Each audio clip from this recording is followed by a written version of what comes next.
और ये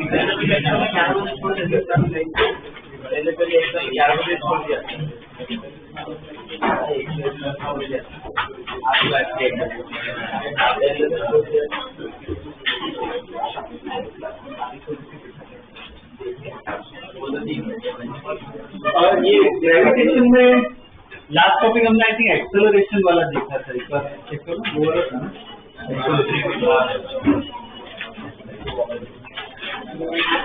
मॉड्यूल में मैंने कुछ प्रॉब्लम्स पिक करवाए थे, ग्रुप में डाले थे, वो किए तो आई थिंक 10 प्रॉब्लम थे, ज़्यादा नहीं थे। ये कि नहीं किए, ये अगर डाउट तो क्लास के बाद देख लेते हैं, ठीक है। और आज दूसरा टॉपिक देखेंगे, एनसीईआरटी में नहीं है पर कॉम्पिटिटिव पार्ट के लिए इम्पोर्टेंट है, तो उसके प्रॉब्लम्स बाद में चेक करवा देंगे, ठीक है।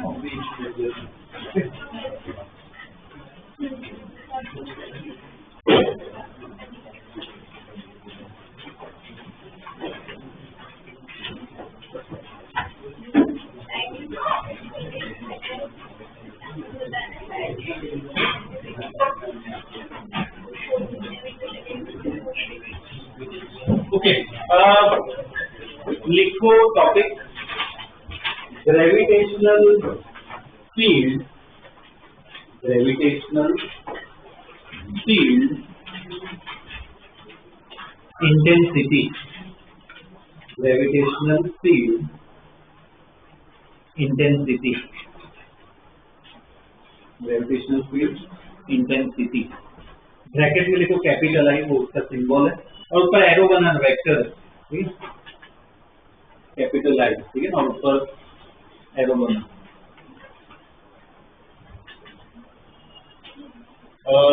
ओके, देखो इसका आइडिया दे देता हूँ बेसिक। तो जैसे दो मैग्नेट्स है, ये दो मैग्नेट को मैं नजदीक लाऊं तो आप इसमें क्या करेंगे, अट्रैक्ट करेंगे, तो उनके बीच क्या फोर्स लगता है, तभी अट्रैक्ट करते हैं। अब ये अट्रैक्ट कर रहे हैं, इनके बीच फोर्स लग रहा है, कैसे लग रहा है? इनके बीच में कोई स्प्रिंग नहीं है, कोई रस्सी नहीं है, ऐसा कुछ नहीं, तो कैसे फोर्स लग रहा है? आसपास कुछ तो है, क्या कहते हैं, क्या है आसपास? Magnetic field. क्या है? Magnetic field. मैग्नेटिक फील्ड है, इसलिए क्या लगता है, फोर्स लगता है। वो मैग्नेटिक फील्ड कौन यही बना है?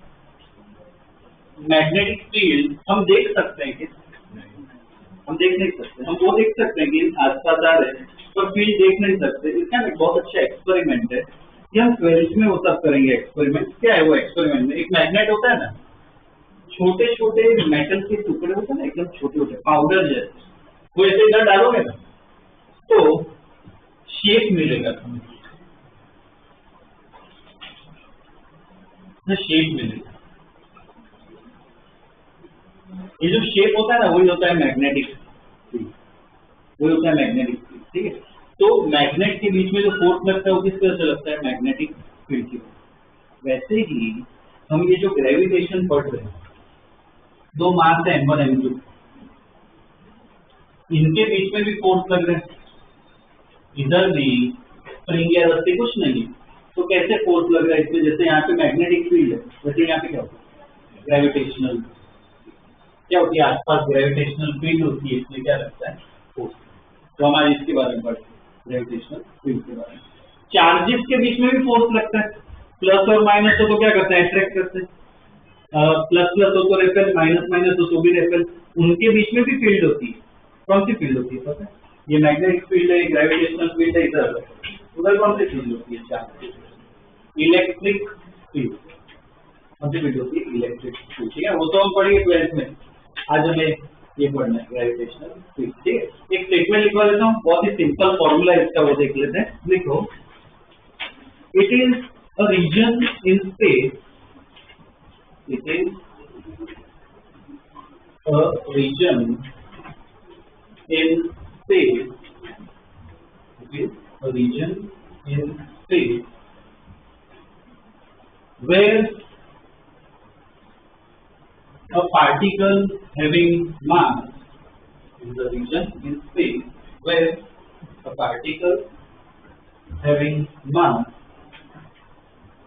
experiences, particle having mass experiences gravitational force, experiences gravitational force.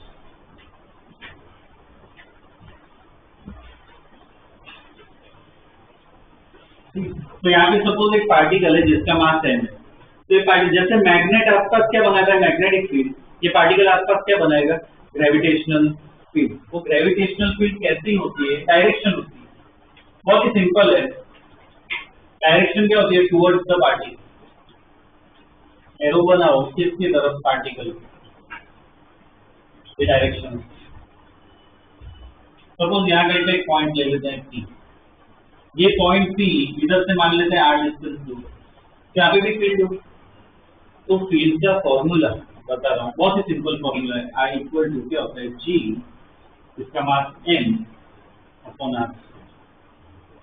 ये फील्ड की वैल्यू क्या होती है, G m अपॉन r। इसके बेस पे मुझे बता सकते हो, पहले मैग्नेट को डिस्कस करते हैं।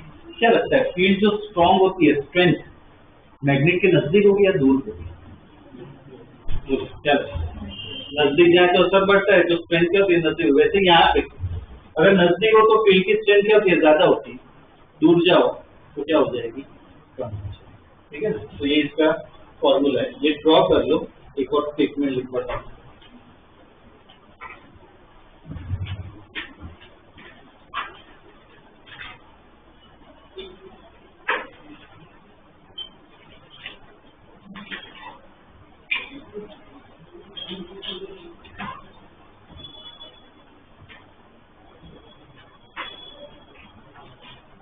ये ऐड करना T पॉइंट पे, ऐसे T पॉइंट पे भी एरो बनाओ, ऐसे इस पर यहाँ पे आई लिखो।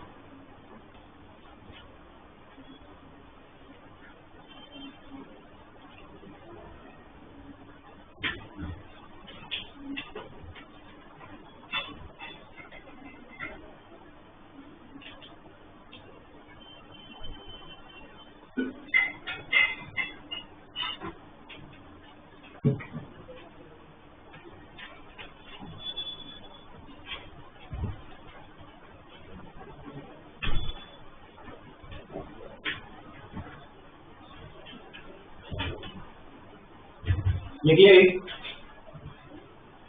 अब इसमें एक और पॉइंट जो स्टडी करना है वो क्या है, सपोज यहाँ पे एक दूसरा पार्टिकल रखो जिसका मास m0 है, यहाँ पे एक और पार्टिकल रखो, तो इस पे क्या लगता है फोर्स, वो फोर्स कितना लगता है, तो उसका भी एकदम सिंपल फॉर्मूला है, F इक्वल टू, इधर फोर्स जानना हो, हमने फील्ड निकाल दिया है ये फॉर्मूला से, इधर जो मास रखा है उससे मल्टीप्लाई कर दो, तो क्या मिल जाएगा तुम्हें, फोर्स मिल जाएगा। फोर्स की इक्वेशन होती है I m। ठीक है, ये भी हम यूज करेंगे। आगे स्टेटमेंट लिखो, if a particle of mass m0, if a particle of mass m0 is placed at point P, if a particle of mass m0 is placed at point P, then the force on it,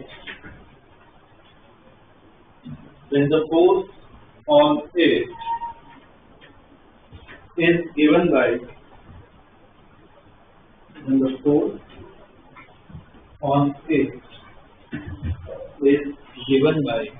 देख लो formula F equal to I m0, इस पर box मार दो,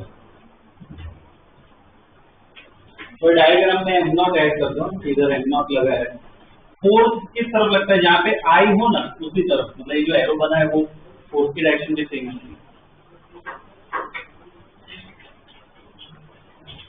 ठीक है, अच्छा ये और भी लिखो आगे, field is a vector quantity, field is a vector quantity, field is a vector quantity. ठीक है, इसका ऐसा यूनिट मुझे बता सकते हो, देखो दो फॉर्मूला है, ऐसा यूनिट कभी हम बहुत बार डिस्कस कर चुके हैं, तुम्हें यूनिट या ऐसा कुछ लिखना हो, फॉर्मूला पता होना। जैसे सबसे सिंपल क्या है, स्पीड का अगर यूनिट जानना हो, स्पीड का फॉर्मूला क्या होता है, डिस्टेंस अपॉन टाइम, तो उधर से आ जाएगा मीटर अपॉन सेकेंड। कौन सा फॉर्मूला यूज कर, मुझे आई का यूनिट निकालना है, इसका यूनिट क्या होता है? फोर्स क्या होता है? Newton.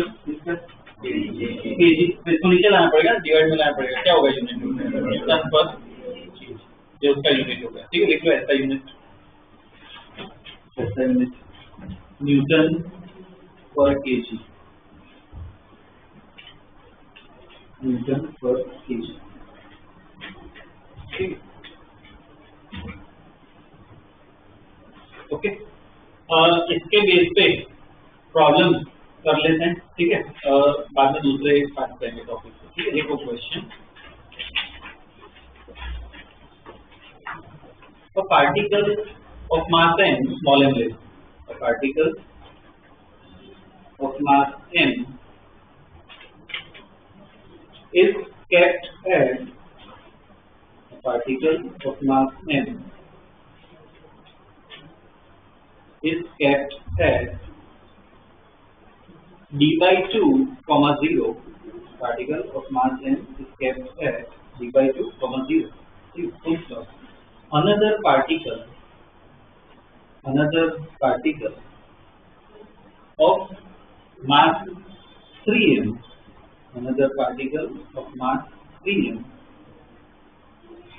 is kept at 0, d, is kept at 0, d। ठीक है, तो अब दो पार्ट है इसमें, पहले पार्ट में लिखो फाइंड फील्ड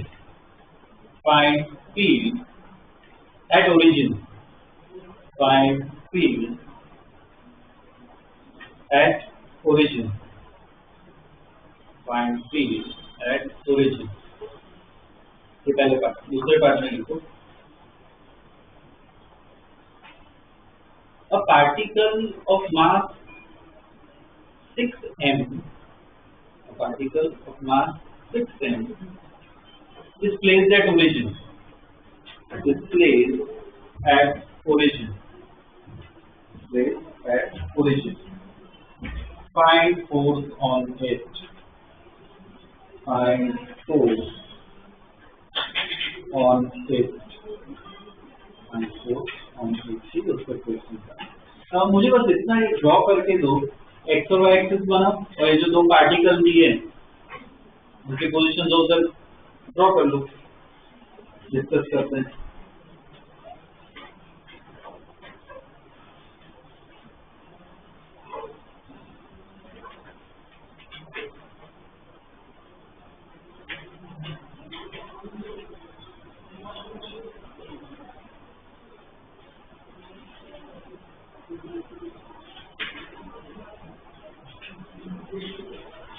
जी की वैल्यू नहीं, सिर्फ जी को जी कर।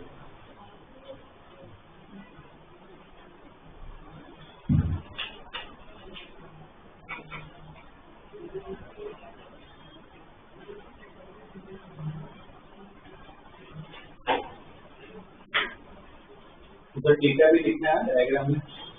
पहला जो मास है m, उसको कहाँ पे रखना है? d by 2, 0। एक पार्टिकल यहाँ पे, ये मास m है, इसकी पोजीशन क्या है? d by 2, 0। बस ऐसे ड्रॉ करना है, जैसे यहाँ पे एक पार्टिकल, दूसरा पार्टिकल यहाँ कहीं पे रखा है, इसका मास कितना है?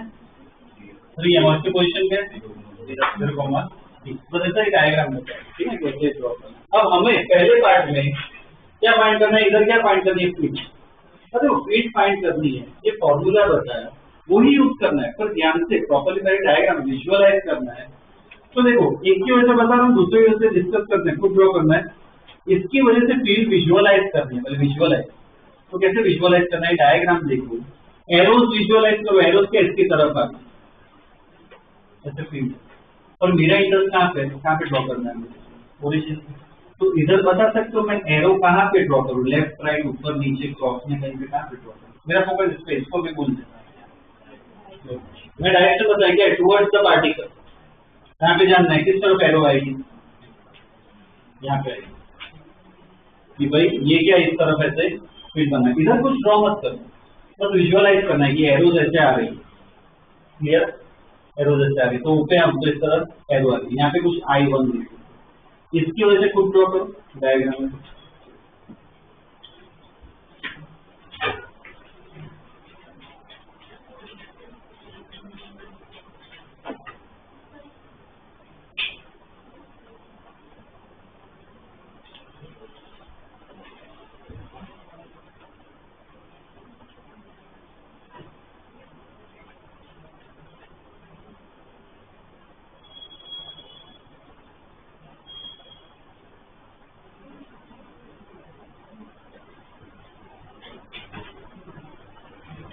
किया गया ड्रॉ, बोलो किस तरफ आएगा इसको, और इसकी तरफ एरोज विजुअलाइज करो, ऐसे उसकी तरफ एरोज आ रहे हैं, तो बोलो यहाँ पे मुझे ड्रॉ करना है, किस तरफ ड्रॉ करना, ऊपर आएगा, इसकी तरफ एरो आएगा, ठीक है। तो ये कह रहे हो इधर I1 ही लिखूं चलेगा, I2 लिखना, क्यों I2?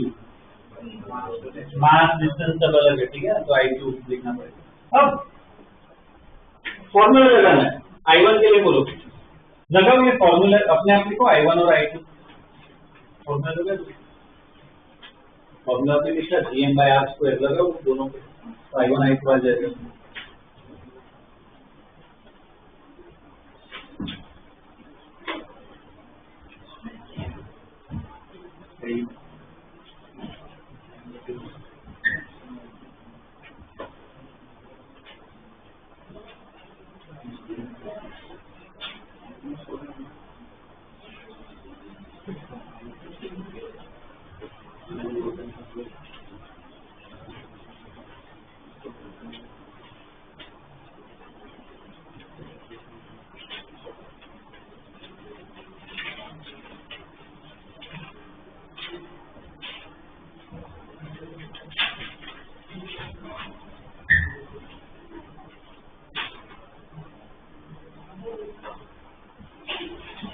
I1 कितना आ रहा है, I1 तो इसके वजह से GM अपॉन R कितना हो गया इधर, डिवाइड को उसका स्क्वायर है, और ऊपर आ जाएगा, और यहाँ पे I2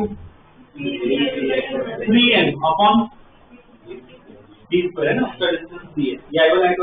अब अपना टारगेट क्या है, नेट फील्ड फाइंड करनी है, तो नेट फील्ड दोनों को ऐड कर दे, ये लिख सकते हैं क्या,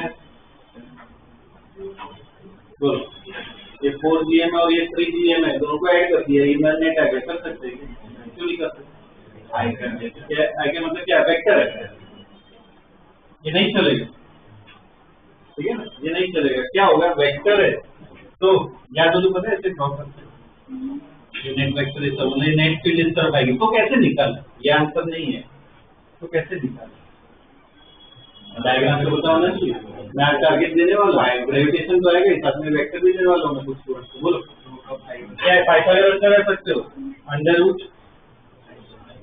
I1² प्लस I2²। अब देखो इसमें ना स्मार्ट वर्क को दिखा रहा हूँ, ये पूरा इधर डालोगे, ये डालोगे, इसे बड़ा बड़ा लिखने की जरूरत नहीं, GM और D² कॉमन, तो ऐसे रहे, तो बेसिकली तुम पाइथागोरस लगा रहे हो, तो किससे लगा रहे हो, 4 पे और 3 पे, अंडर रूट 4² प्लस 3² कितना होता है, ये तुम्हारी, ठीक है ना, ध्यान रखना, ठीक है, ये पहला पार्ट हुआ, पहला पार्ट।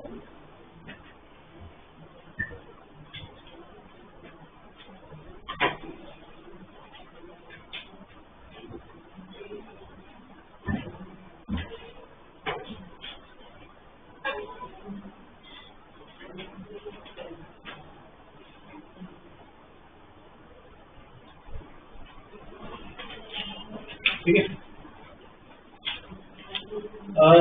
ये पहला पार्ट हुआ, दूसरे पार्ट में क्या दिया हुआ है, एक तीसरा पार्टिकल रखा है, क्या कर रखा है, ओके चलो यहाँ पे एक पार्टिकल रख दिया, इसका मास कितना है, ओके यहाँ पे एक पार्टिकल है, इधर रख दिया, अब पार्टिकल रखो तो इसपे क्या है, फोर्स क्वेश्चन में फोर्स से पूछा, कौन सी इक्वेशन लगाऊं, पहले लेक्चर में जो पढ़ी थी GM1 M2/R² वो लगाई, कौन सी इक्वेशन अभी पढ़ी हमने,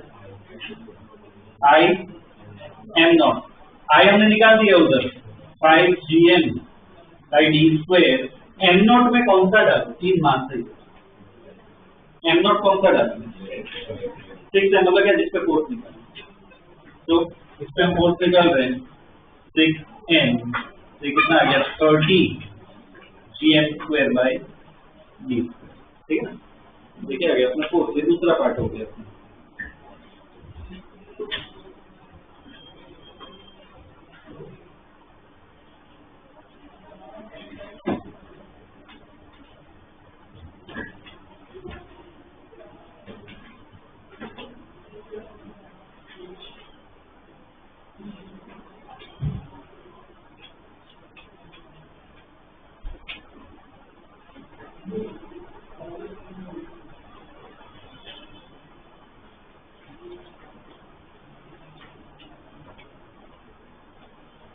नेक्स्ट क्वेश्चन देखो, to spheres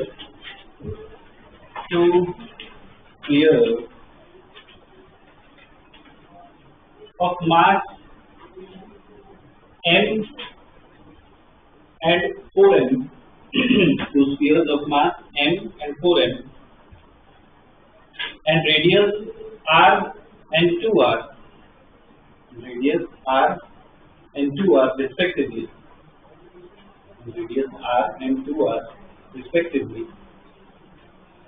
have a separation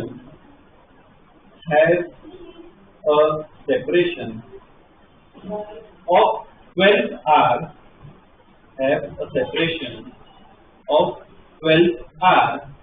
between their centers. Have a separation of 12r between their centers.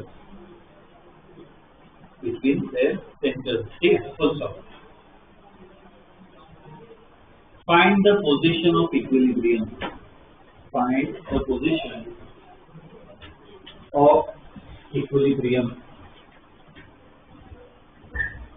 इसका डायग्राम ड्रॉ करें तो ऐसा दो स्फीयर है, एक स्फीयर का मास एंड रेडियस r है, दूसरा स्फीयर थोड़ा बड़ा है, इसका मास कितना है 4m और रेडियस कितना है 2r, और क्या दिया हुआ है इनके बीच का सेंटर जो है, सेंटर के बीच का डिस्टेंस दिया हुआ है 12r, ठीक है ना, ये सेपरेशन दिया हुआ है। क्या फाइंड करना है हमें इक्विलिब्रियम पोजीशन, इक्विलिब्रियम का मतलब क्या है, पढ़ चुके काफी बार पढ़ चुके हैं, क्या होता है इक्विलिब्रियम का, नेट फोर्स जीरो नहीं, नेट फोर्स क्या होगा 0।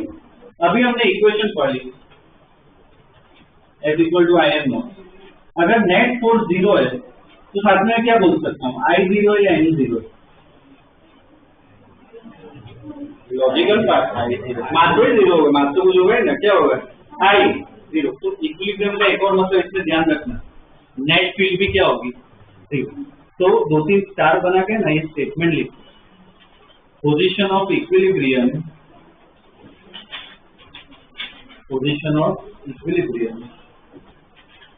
is when net field is 0. Position of equilibrium is where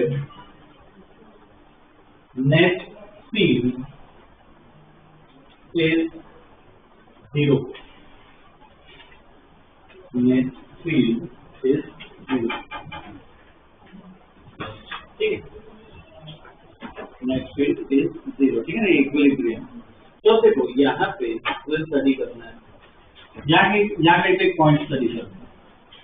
जैसे पहले डायग्राम में, तो पहले प्रॉब्लम में हमने I1 I2 ड्रॉ किया था ना, दो पार्टिकल, इधर भी आएगा I1 I2, ये ड्रॉ करके बताओ इस पॉइंट पे, I1 मतलब इसकी वजह से होगा, I2 इसकी वजह से होगा, ड्रॉ करके बताओ। तरीका मैंने बताया एरोस कैसे बनाने, मास की तरफ होते हैं एरोस।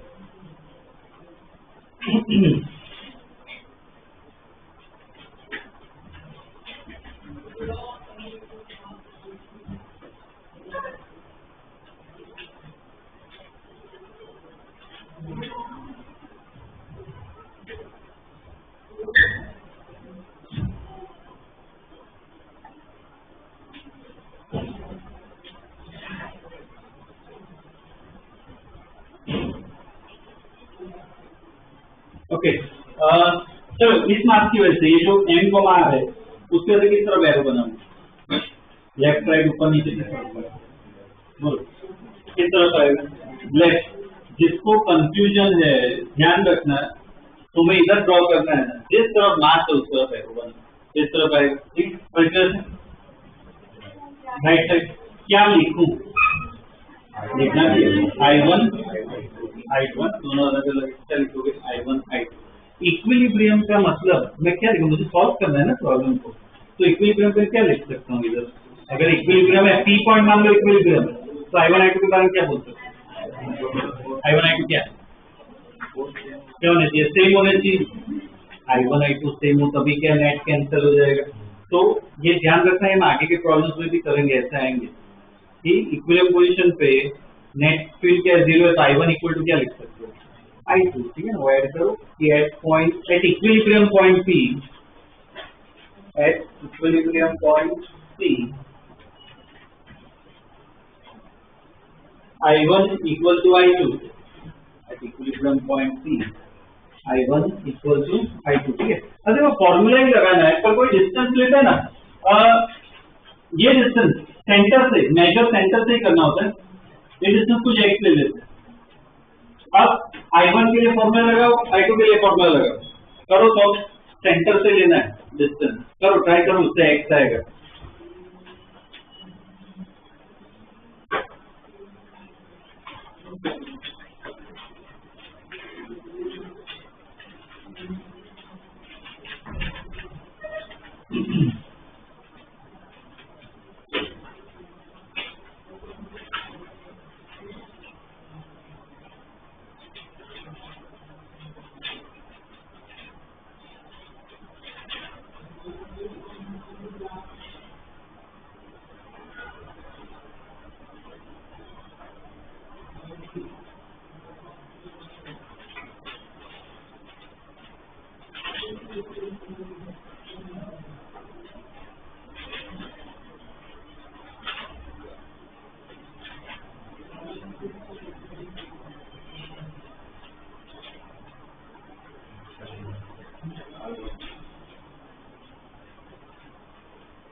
I1 के लिए फॉर्मूला लगाना है, I2 के लिए लगाना है, ठीक है, बाकी दो बिल्कुल करो।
I1 के लिए फॉर्मूला बोलो, ठीक है, मेजॉरिटी ने सही लिखा है। I1 के लिए फॉर्मूला क्या आएगा, G फुल M अपॉन कितना, सेंटर से देखना है, x तो क्या आएगा, x स्क्वायर। वैसे I2 के लिए फॉर्मूला लगाना है, मतलब इसकी वजह से कितना होगा, G बोल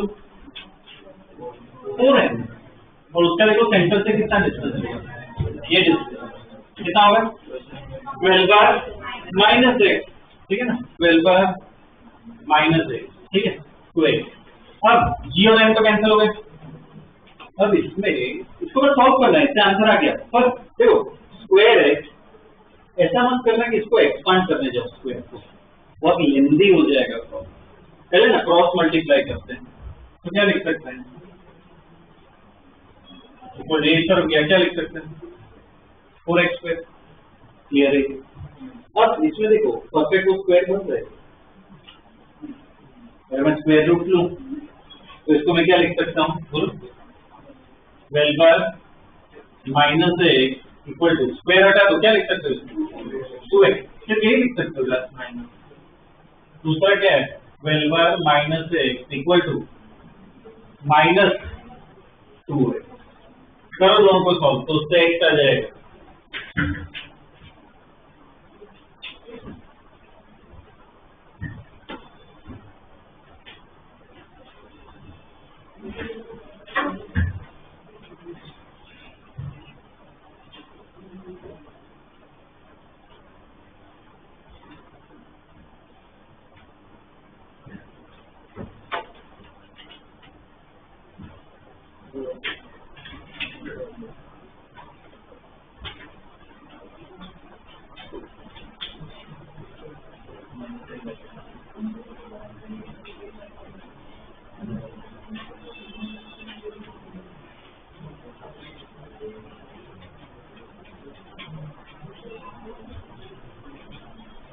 से कितना आ रहा है answer?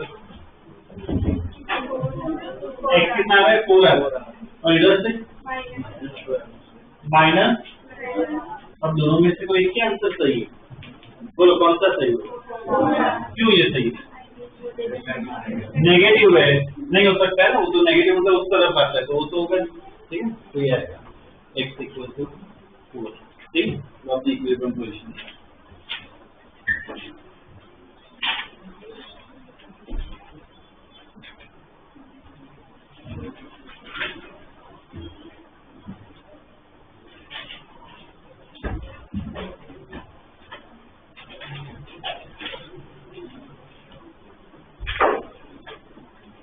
Okay, next question.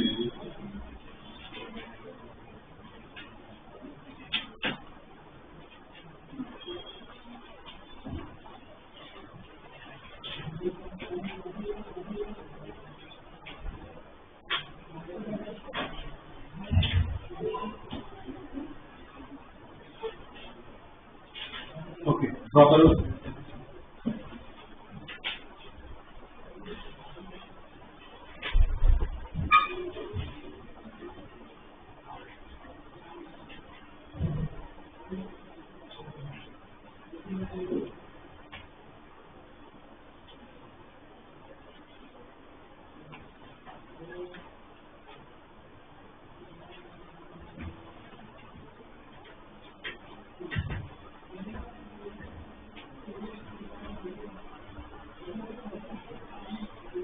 Question लिखो, find field intensity,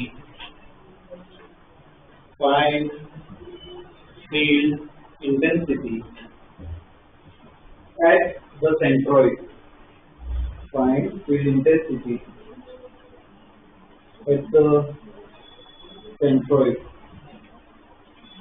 find field intensity at the centroid, ठीक है। सेंटर पे ट्राइंगल पे इक्विलेटरल ट्राइंगल दिया हुआ है, इसके सेंट्रोइड होने, यहाँ पे हमें क्या फील्ड निकालना है, आई निकालना है। इधर 3 पार्टिकल है, तो मुझे ड्रॉ करके बताओ, पहले वो एरो बना के दिखाओ यहाँ पे।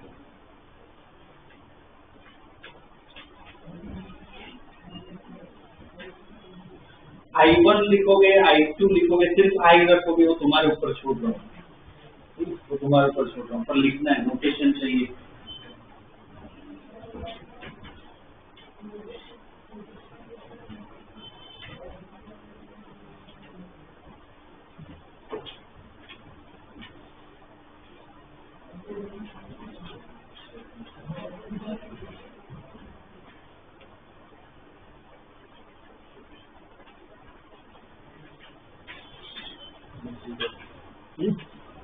आंसर 0 है,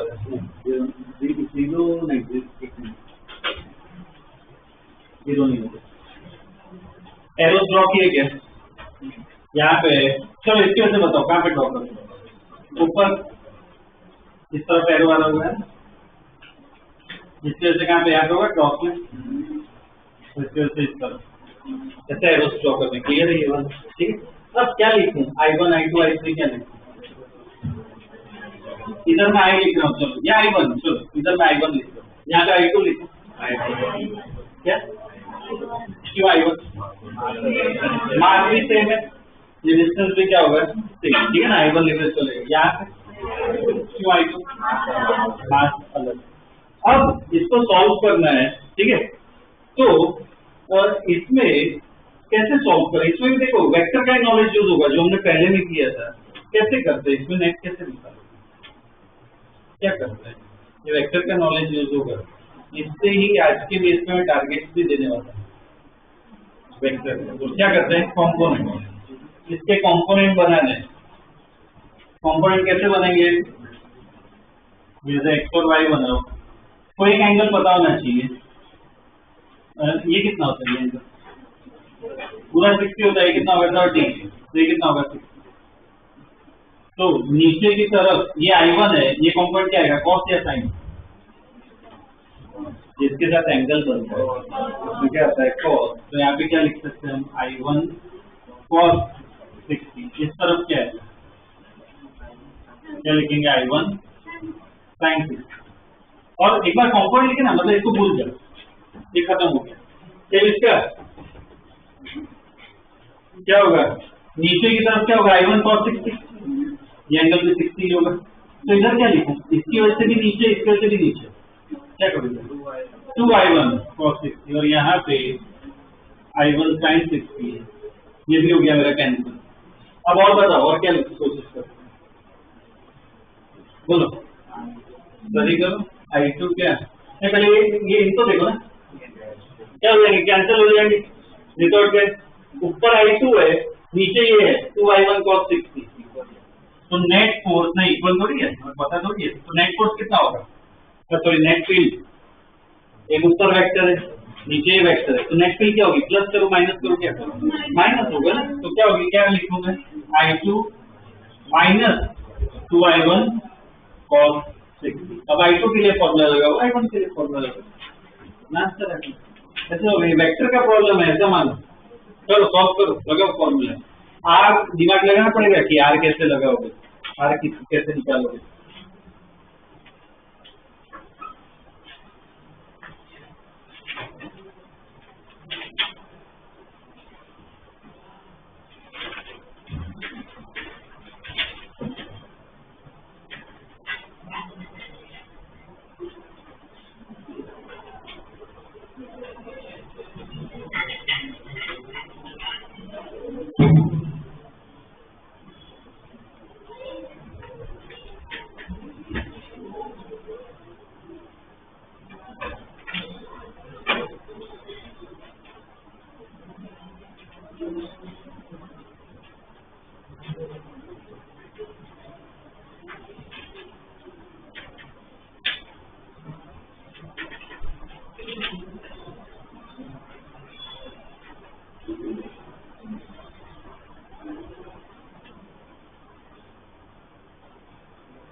नाम लिखिए पूरा नाम, तो 5 बढ़ सके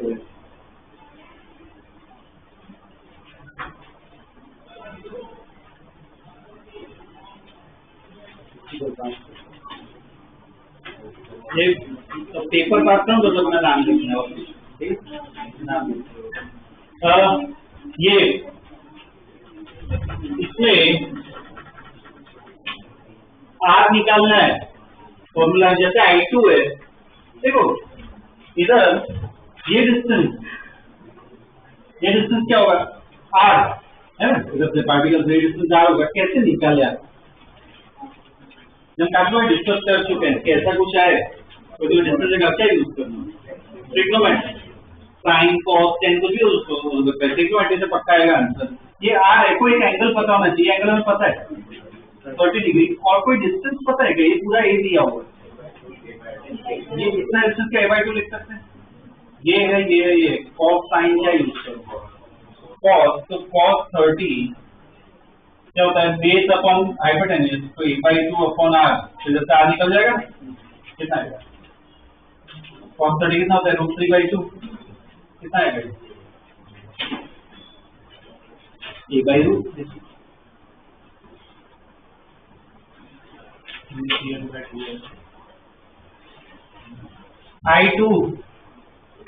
I2 के लिए क्या पाएगा फॉर्मूला, हमारे पास फॉर्मूला है I का Gm/r², तो G 2m, अच्छा हाँ इधर R, अब जैसे I2 लिखूं तो R ये होगा R, सेम होगा अलग होगा, हमारा ना I2 अगर मैं लिख रहा हूँ तो इसके लिए लिख रहा हूँ, ये R होगा, सेम होगा, जो निकल है अलग होगा, क्यों सेम होगा, सेंट्रॉइड है। और ये फिजिक्स के लिए हमेशा वर्ड अब दिमाग में डालो, जो मैं सुनना चाहता हूँ, जो तुम्हारे दिमाग में आना चाहिए, क्या है सिमेट्री, क्या है सिमेट्री, ठीक है ना, एक जैसा है हर जगह, ठीक है। तो इधर क्या आएगा, आर स्क्वायर मतलब a बाई रूट 3 उसका स्क्वायर -2 I1 मतलब क्या, दोनों में से कोई भी एक के लिए फॉर्मूला लगा, इसके लिए लगा है क्या आएगा, GM upon a by root 3 square cos 60 कितना होता है, cos 60 1/2, देख लो क्या आ रहा है।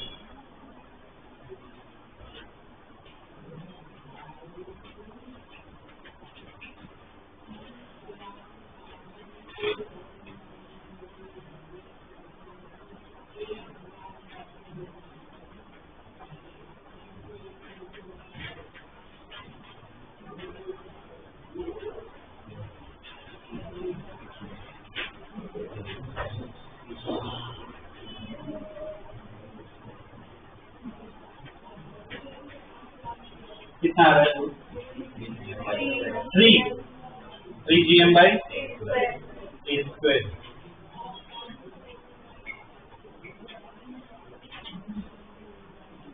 GM बाई a स्क्वायर, ये आया answer.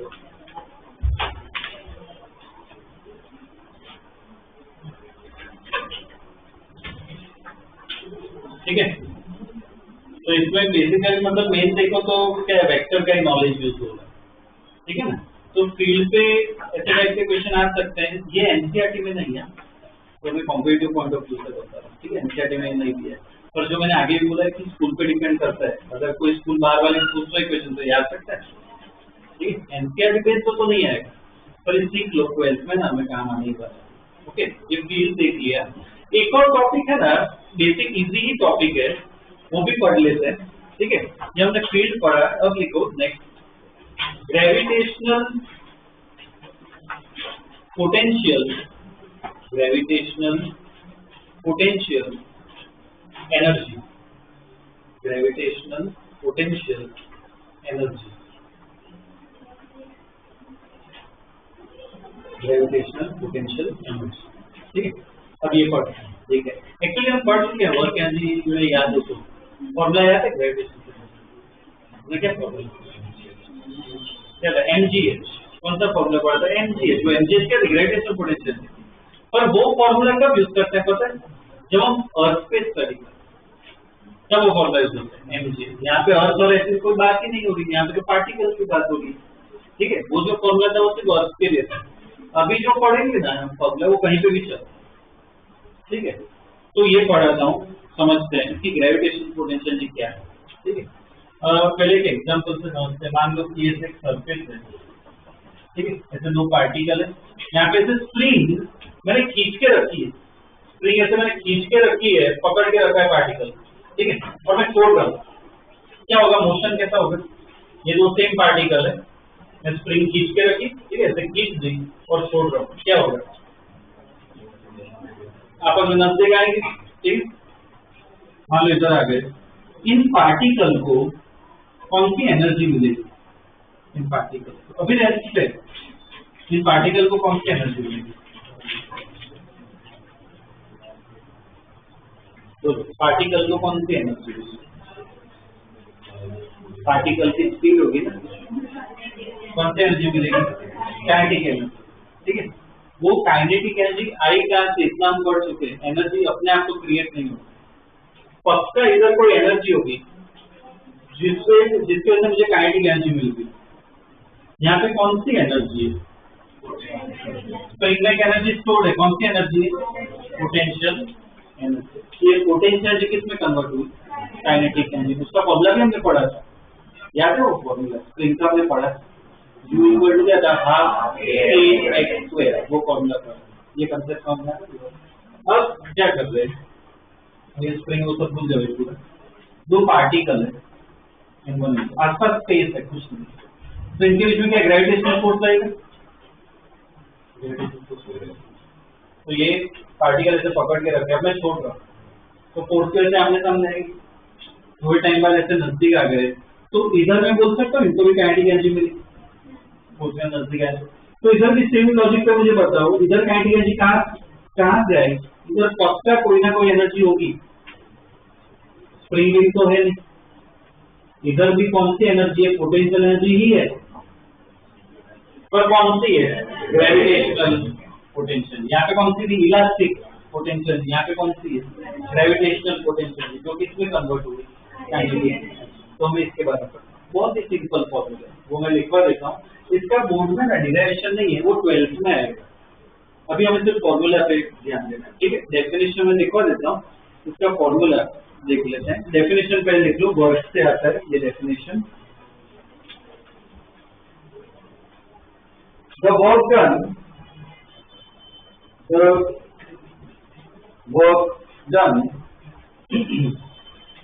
in bringing a particle, the work done in bringing a particle from infinite distance, the work done in bringing a particle from infinite distance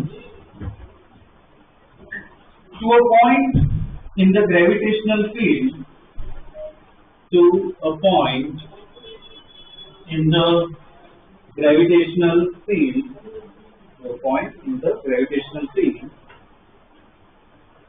of other body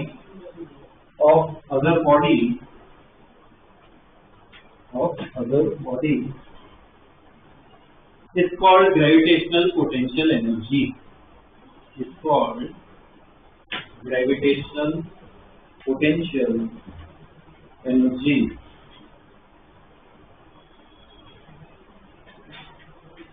gravitational potential energy, ठीक है। ये मैं definition लिखवा दिया कहाँ से, work से। इसके डिराइवेशन और बोर्ड में नहीं है तो लिखने की जरूरत नहीं है, जो मैंने बताया 12th में तुमने कहा, ठीक है। इसमें हमें मेन फॉर्मूला पे ध्यान देना है।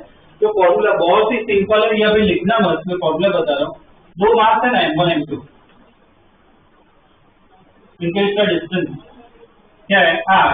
बहुत ही सिंपल फॉर्मूला है, पोटेंशियल लिखना होना है। ये एक पैर बन गए, एक जोड़ी बन गई, तो इनका पोटेंशियल कितना होता है -G M1 M2 by R, खत्म। बस इतना ही formula, -G M1 M2 by R। इधर में डायरेक्शन देखो ना, नहीं देखो, जैसे हमने वो फील्ड में एरोस बनाया, यहाँ पे देखिए मुझे एरोस ड्रॉ करने चाहिए, नहीं करने चाहिए।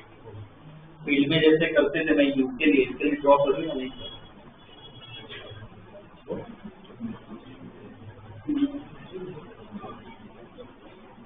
मैं दूसरे क्लासेस में भी पढ़ाता हूँ, उधर भी ठीक है, गलत जवाब आते हैं, सही जवाब भी आते हैं, जैसे तुम्हारे आते हैं। फर्क कितना है कि वो लोग पार्ट लेते हैं, लेकिन जब दिखती है, मैंने बोला है आगे भी, मुझे सही आंसर नहीं चाहिए, मुझे बस आंसर चाहिए, एटलीस्ट तुम दिमाग लगा। सही आंसर के लिए मैं हूँ। क्या लगता है, एरो ड्रॉ करना चाहिए कि नहीं करना चाहिए? और रीजन चाहिए, रीजन क्यों नहीं करना है?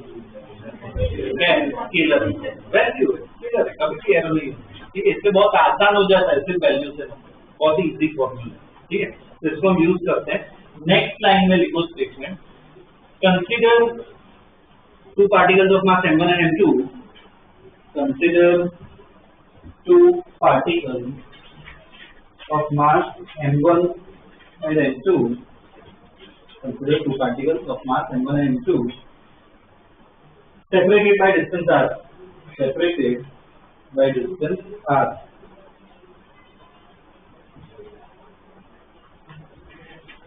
separated by distance r, ठीक है। Full stop. कंटिन्यू में लिखो, the potential energy of the pair, the potential energy of the pair, potential energy of the pair is given by, potential energy of the pair is given by, बाद में draw करके लिखो।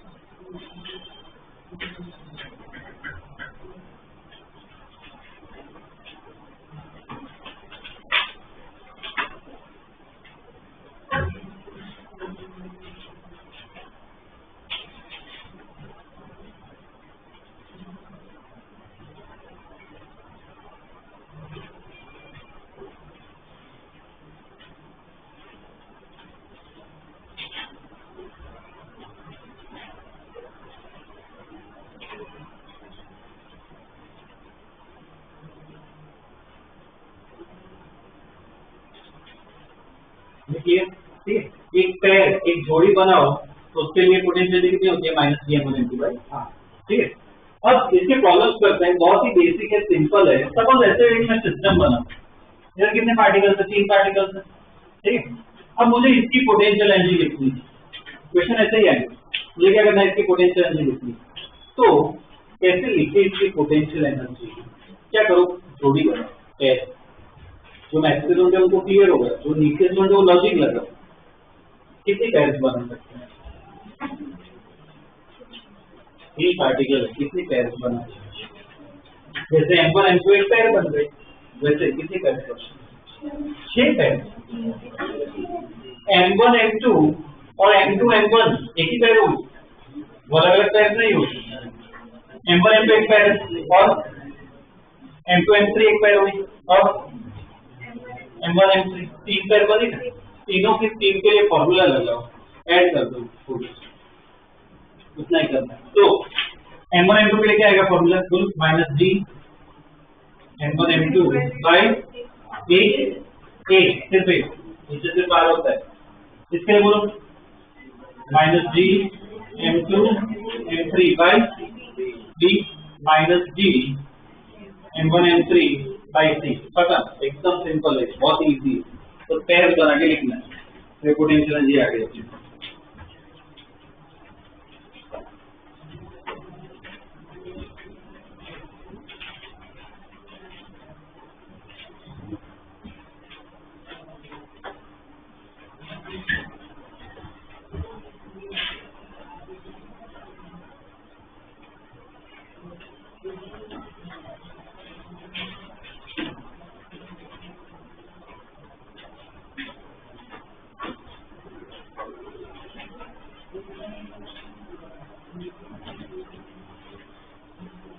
देखिए ठीक है, जब पैर बनाओ, ऐड कर दो, आ गया अपना।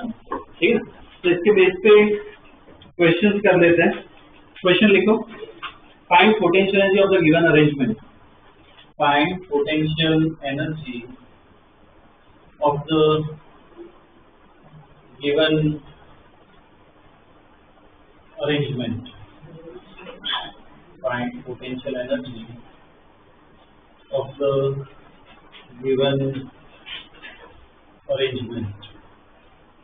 ठीक, यहाँ पे डायग्राम ड्रॉ कर रहा हूँ, मुझे पोटेंशियल एनर्जी लिख के दो। ठीक है, ये दो है, दो ड्रॉ की। ओके, इसका लिख के बना, करो ट्राई करो अपने।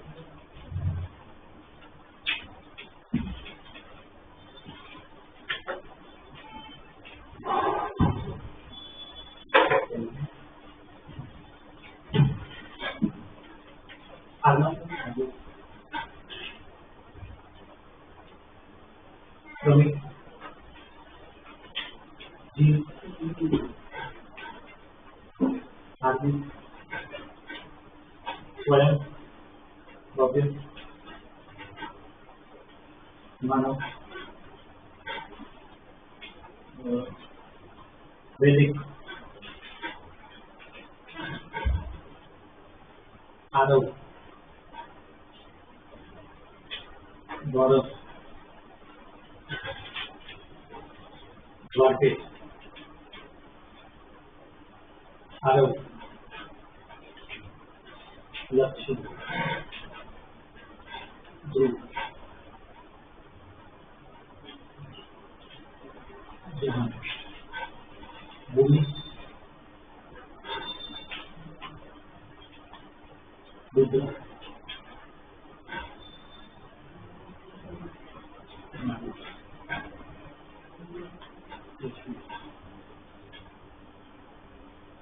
पूरा जीवा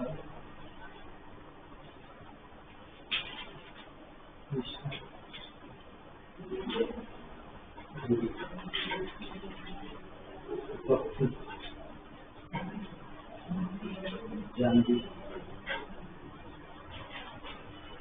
अंशिका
आंसर ये इसमें जिनको मैं बुला रहा हूँ ना वो ऑफिस में आओ, ठीक है, ग्रुप में बुला रहा हूँ, ओके। बाकी प्रॉब्लम सॉल्व करते रहो और मॉड्यूल आए हो तो उसमें से भी करो, तो आगे ठीक करवाए, ठीक, उसमें भी कर सकते हो। किसी को जाना नहीं है, जो बुला रहा हूँ, ठीक है, उस हिसाब से आओ। अर्नव, समीर, हार्दिक, स्वयं, भव्य।